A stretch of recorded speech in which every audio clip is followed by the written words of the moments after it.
దళారీ బెడద తప్పింది. రవాణా ఖర్చు దాదాపు 40% తగ్గింది. ఎక్స్పోర్ట్స్ సైతం పెద్ద ఎత్తున అవైలబిలిటీలోకి వచ్చింది.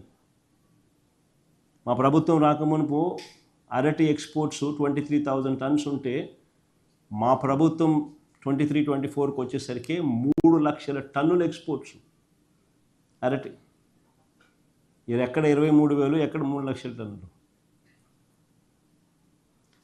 ఎక్స్పోర్ట్స్ సైతం పెద్ద ఎత్తున అవైలబిలిటీలోకి తీసుకొచ్చినాం. రైతులకు అదనంగా 20-40% రేట్లు పెరిగాయి. మరి ఈ ప్రభుత్వం ఏం చేస్తూ ఉందని అడుగుతాను. చంద్రబాబు నాయుడు అనే వ్యక్తి ఏం చేస్తూ ఉన్నాడని అడుగుతా ఉన్నా. నిద్రపోతున్నాడా?